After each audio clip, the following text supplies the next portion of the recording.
Evangelho do dia 26 de março.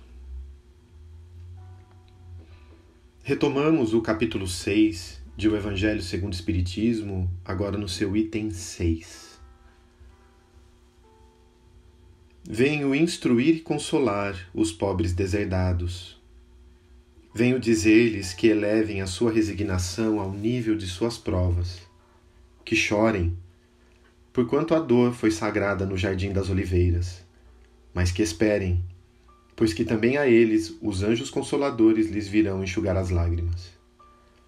Obreiros, traçai o vosso sulco, recomeçai no dia seguinte o afanoso labor da véspera. O trabalho das vossas mãos vos fornece aos corpos o pão terrestre.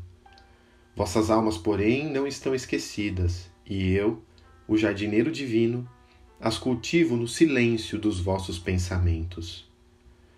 Quando soar a hora do repouso e a trama da vida se vos escapar das mãos e vossos olhos se fecharem para a luz, sentireis que surge em vós e germina a minha preciosa semente. Nada fica perdido no reino de nosso Pai, e os vossos suores e misérias formam o tesouro que vos tornará ricos nas esferas superiores, onde a luz substitui as trevas, e onde o mais desnudo dentre vós será talvez o mais resplandecente. Em verdade vos digo, os que carregam seus fardos e assistem os seus irmãos são bem amados meus. Instruí-vos na preciosa doutrina que dissipa o erro das revoltas e vos mostra o sublime objetivo da provação humana. Assim como o vento varre a poeira, que também o sopro dos espíritos dissipe os vossos despeitos contra os ricos do mundo, que são, não raro, muito miseráveis, porquanto se acham sujeitos a provas mais perigosas do que as vossas. Estou convosco, e meu apóstolo vos instrui. Bebei na fonte viva do amor e preparai-vos, cativos da vida, a lançar-vos um dia livres e alegres no seio daquele que vos criou fracos, para vos tornar perfectíveis, e que quer modeleis vós mesmos a vossa maleável argila, a fim de serdes os artífices da vossa imortalidade. O Espírito de Verdade, Paris, 1861. Elevemo-nos a Jesus nesta hora, mentalizando como um verdadeiro sol a nos iluminar, a envolver a cada um de nós. E pedimos a Ele que nos ampare nessa hora, que, através de suas vibrações amorosas, nos fortaleçamos em paz, harmonia e saúde, que tenhamos ânimo e coragem que o momento nos exige, que nos fortaleçamos e que consigamos tirar lições imorredoras nesses dias que seguem. Que nessa oportunidade sejamos inspirados nas reflexões e no entendimento, e que a paz desse divino amigo se faça conosco. A mensagem do Espírito de Verdade, a mensagem de Jesus, ela é sempre consoladora, ela vem ao encontro das nossas necessidades, das nossas carências emocionais, íntimas, e falam ao mesmo tempo não só ao nosso coração, mas também ao nosso raciocínio, porque passamos a entender isso com a doutrina espírita, os porquês daquilo que enfrentamos, daquilo que vivemos, dos nossos relacionamentos. Jesus, ele não vem para nos iludir, pelo contrário, vem nos tirar da ilusão. Ele teve a oportunidade de afirmar: na vida, na terra, só tereis aflições. Tende bom ânimo. Ele não escondia a realidade de agruras, de dificuldades que enfrentaríamos aqui. Porque sendo um mundo de provas e expiações, sendo um mundo predominantemente ainda voltado às más paixões, com uma grande parcela de mal na intimidade a ser depurada, é óbvio que o egoísmo e o orgulho traria suas garras e, com isso, os seus reflexos. As dificuldades de natureza aí que encontramos mundo afora. Mas é uma fase passageira. É um processo de evolução e conseguimos mirar um período no futuro em que iremos superar isso, adentrando a efetiva regeneração. Começando por essa regeneração nossa. Um mundo de maior paz, equilíbrio, alegria da alma. Nesse item, Jesus diz que ele vem instruir e consolar os pobres deserdados e vem pedir-lhes que elevem a sua resignação ao nível de suas provas. Ora, quando a gente pensa em resignação, ela está muito atrelada ao quê? À aceitação. Olha, eu estou resignado à minha prova. Estou resignado a isso que eu enfrento. Eu aceito essa minha prova. Eu aceito isso que eu enfrento. Mas esse aceitar, ele não pode ser da boca para fora simplesmente. Para que a gente consiga aceitar, nós precisamos compreender. Porque com a compreensão, fica claro que não passamos por uma situação ao acaso ou à toa. Ela tem um objetivo de mexer em estruturas íntimas que me façam melhorar, que de alguma forma iluminem a minha alma, que de alguma forma eu cresça intimamente e espiritualmente. Eu sou resignado quando eu compreendo que determinada situação que eu passo ocorre para que eu amplie potenciais espirituais. Muitas vezes esses potenciais espirituais só chegam no momento de enfrentar algo, no momento de uma dor, no momento de uma dificuldade. Basta observarmos quando passamos por problemas na nossa vida. E até então considerávamos-nos fracos. Se imaginássemos que enfrentaríamos aquilo, talvez desistíssemos antes. Aquele que cuidou de um ente querido, aquele que conviveu com alguém com uma grande dificuldade. E nesse período retirou forças que não saberia de onde vieram. Aquele que enfrentou um desemprego. Aquele que passou necessidades materiais. Talvez a fome. Aquele que teve dificuldades de relacionamentos. Quando saímos dessa situação, olhamos para trás e falamos assim: como eu tive forças para isso? Como eu consegui superar essa montanha de obstáculo? É como se parássemos realmente diante de uma montanha. E olhando para ela, diríamos: eu não conseguirei subir.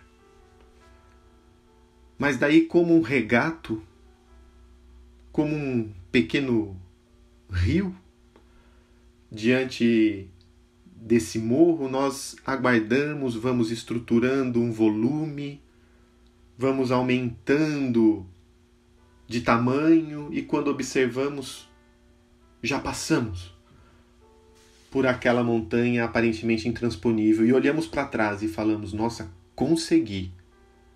Só que ao mesmo tempo que eu olho para trás e falo: consegui superar essa montanha, diante de mim surge outra maior. Mas a experiência do passado me dá forças para projetar que eu também conseguirei superar essa que se aproxima. Então, a minha aceitação, a minha resignação tem que ser no nível da prova que eu estou enfrentando hoje. Porque se for menor, eu me rebelo, eu me vitimizo. Diz Emmanuel que toda revolta indica recomeço. Se eu me rebelar diante da minha prova, significa que eu não passei por ela. Se eu me revoltar, significa que eu não a compreendi. E aí eu tenho que enfrentar novamente. E quem deseja em sã consciência passar novamente pelas mesmas dores? Então, inteligente é aquele que aprende com o próprio erro. Ignorante será aquele que não aprenderá com o próprio erro, mas sábio é aquele que aprende com o erro dos outros, diz um dito popular. Então, se nós estamos passando por uma experiência, é para que com aquele aprendizado eu tire elementos para crescer. Então eu tenho que estar resignado nesse nível, já que o fardo não é maior do que eu posso carregar. Já que essa cruz tem o peso que os meus ombros conseguem suportar. Então ele fala, aceita compreendendo. Compreendendo de que forma? Percebendo quais os sentimentos que eu possuo e que estão sendo tratados naquela hora. Quais são os meus pontos vulneráveis que estão sendo acionados naquele momento. Quando a gente pensa em prova, às vezes vamos longe, imaginamos algo tão distante e a prova pode estar do nosso lado, na figura do esposo, da esposa, de um filho, de um pai, de uma mãe, de um irmão, que nos testam a todo momento. E particularizamos. Consideramos que o nosso problema é fulano, é beltrano, quando na verdade ele apenas é um indicador daquilo que nós possuímos. Ele apenas toca na nossa ferida. E se não for o indivíduo X que tocará, será o Y. Se não for o W, será o Z. Por isso que às vezes eu fujo de um convívio, de um relacionamento, e lá na frente eu me deparo com outro igual ao que eu tive. Ou uma situação muito parecida numa outra pessoa. Mas exatamente porque ninguém foge de si. Aquilo é uma construção que eu tenho que deve ser muitas vezes refeita. Uma nova construção está sendo pedida. E somente passando por determinadas situações é que eu vou conseguir. Então, essa minha resignação tem que vir com entendimento, com clareza daquilo que eu sou como espírito, dos possíveis tormentos que eu tenho, parecer mais o que sou, não se contentar com o que possui, olhar com inveja o que o outro tem, ou ainda considerando o que estamos estudando ao longo desse tempo, aqueles 4 P's, poder, posse, prestígio e prazer. Talvez nossos tormentos estejam aí e eu preciso identificá-los para que eu me trate. E se está muito difícil superar aquilo, talvez seja porque o meu solo é muito árido, quase que impenetrável.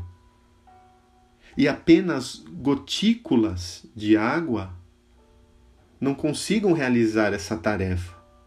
Então, para conseguir romper esse solo, às vezes eu preciso de uma britadeira. E são esses grandes traumas que às vezes passam pela nossa vida, mas que mexem com a nossa intimidade. E falam, nossa, olha, eu me observando há 1, 2, 5 anos atrás, estava totalmente diferente do que estou agora. Essa experiência me fez mudar. E como toda experiência dói, experiência de elevação, o Espírito de Verdade fala, que chorem, porquanto a dor foi sagrada no Jardim das Oliveiras. Então, nós podemos chorar. Uma represa que não tenha uma abertura, ela pode acabar por romper-se. Então, é natural, é normal chorar, mas daí temos que refletir o que o nosso choro traduz. Porque esse choro pode traduzir uma vitimização, uma revolta, um ato egoísta. Às vezes eu estou chorando porque eu fui prejudicado, porque eu perdi tal situação, tal presença, e não penso no outro. O meu choro, no entanto, pode ser de contentamento pelo entendimento de uma situação, pelas saudades. É normal chorar pela saudade dos nossos entes queridos, lembrando de certas cenas que passamos juntos. O que devemos evitar é o choro querendo eles de volta, retendo-os, porque eles vão receber esta vibração.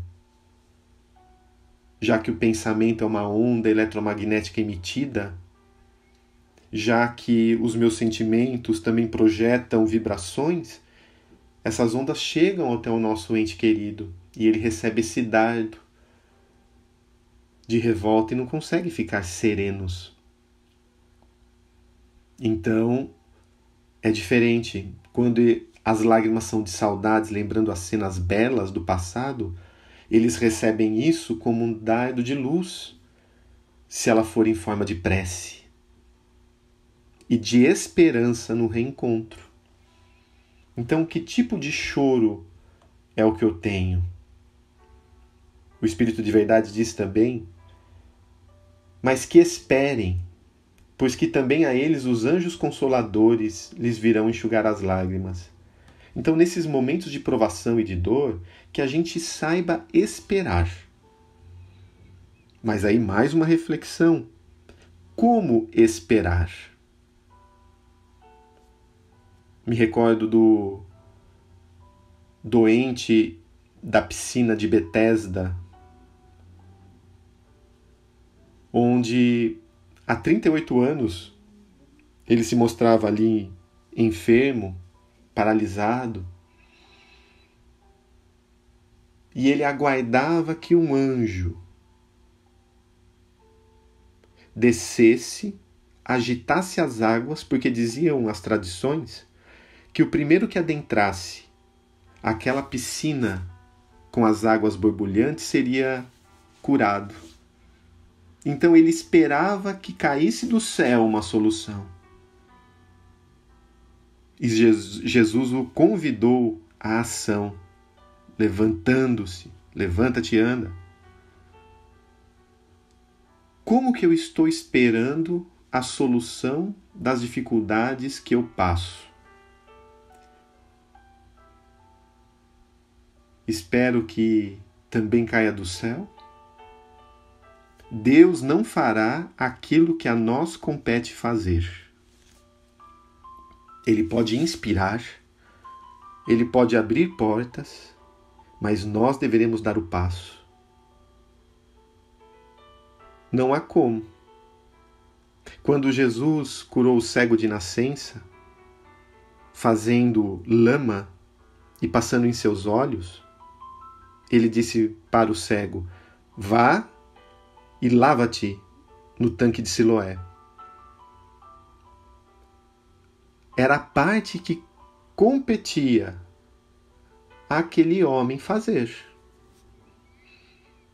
Quando tiraram a pedra do sepulcro em que Lázaro estava, Jesus não foi lá dentro pegá-lo pelas mãos. Ele deu a ordem: Lázaro, venha, volte à vida. coube a Lázaro caminhar. Então a espiritualidade, seguindo as nossas preces, abrirão oportunidades.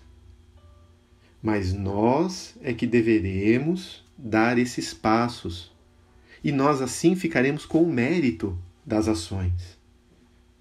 Às vezes o que estamos aguardando, numa reconciliação, por exemplo, é a oportunidade de reencontrar uma pessoa. E Deus abre oportunidades, mas cabe a mim me aproximar desse, daquele, pegar de um telefone e ligar. Rapidamente me recordo de um caso onde uma mulher chegou-me, certa vez, querendo uma psicografia de sua mãe. Ela chorava e dizia o seguinte: eu preciso de uma carta psicografada pelo espírito de minha mãe. Vocês fazem esse tipo de atendimento? E eu disse que não, que nós não tínhamos na nossa casa espírita aquele tipo de atendimento que ficou muito conhecido à época de Chico, as cartas consoladoras, como ele atendia.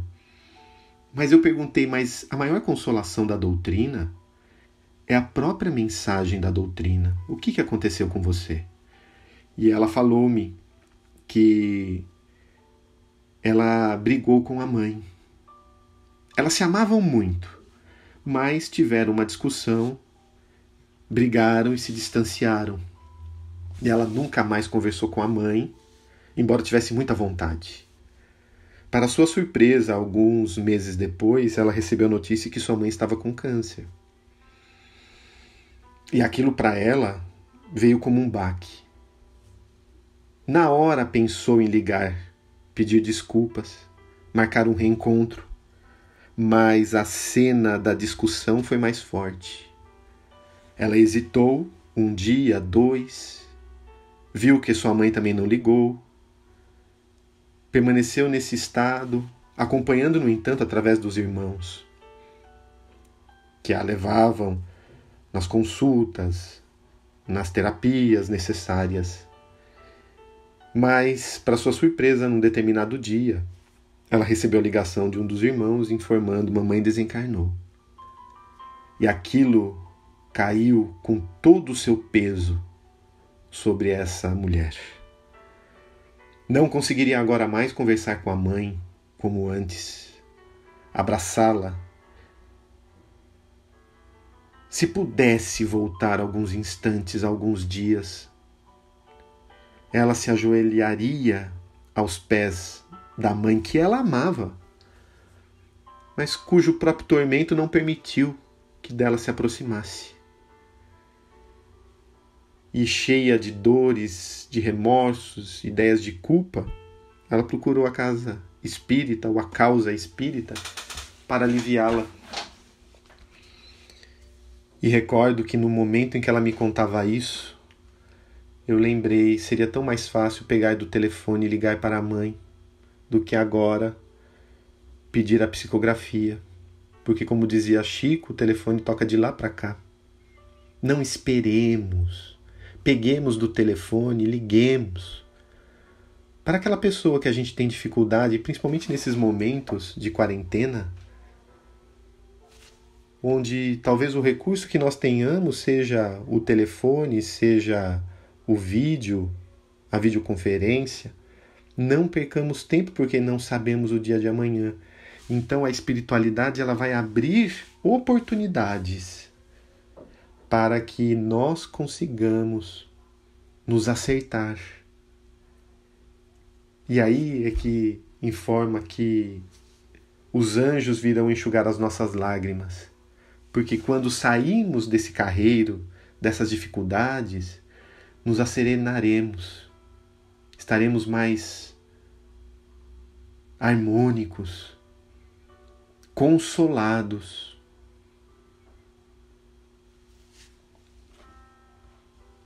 Em verdade vos digo, os que carregam seus fardos e assistem os seus irmãos são meus bem-amados. Esse fardo, como estamos carregando? Para onde carregamos? Ele está pesado demais? Vamos pensar em fardo como sentimentos a renovar. E as situações que nos surgem são as portas para essa renovação. Se o fardo está pesado demais, talvez eu não esteja me empenhando nesse processo. Talvez eu esteja adiando o encontro com a minha própria realidade. E a nossa vinda na Terra é para a melhora do espírito. O que estamos esperando, portanto?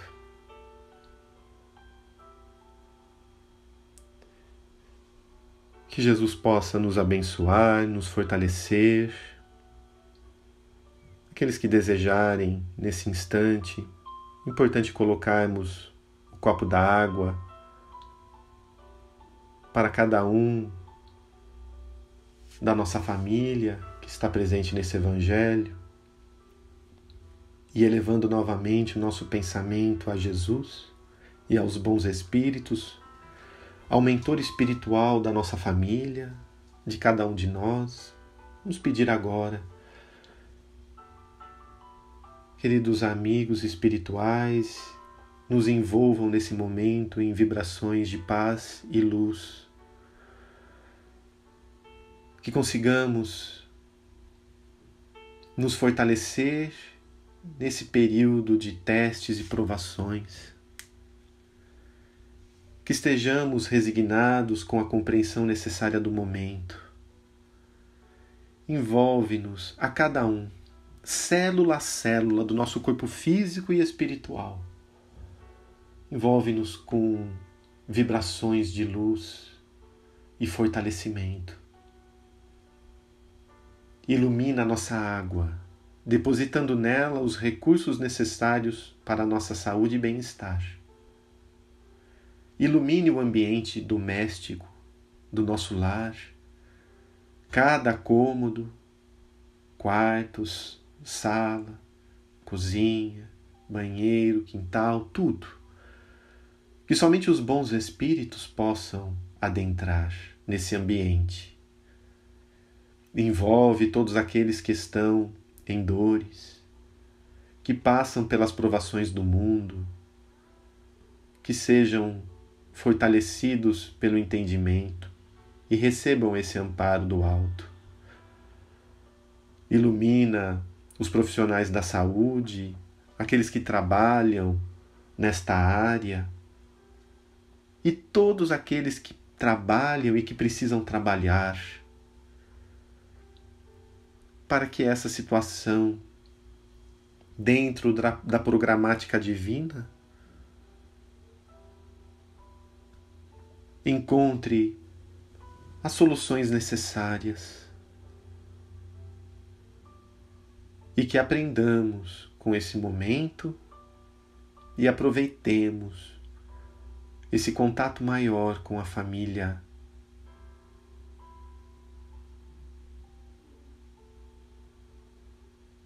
Que as bênçãos do alto se façam presentes, nos envolvam e fortaleçam hoje e sempre.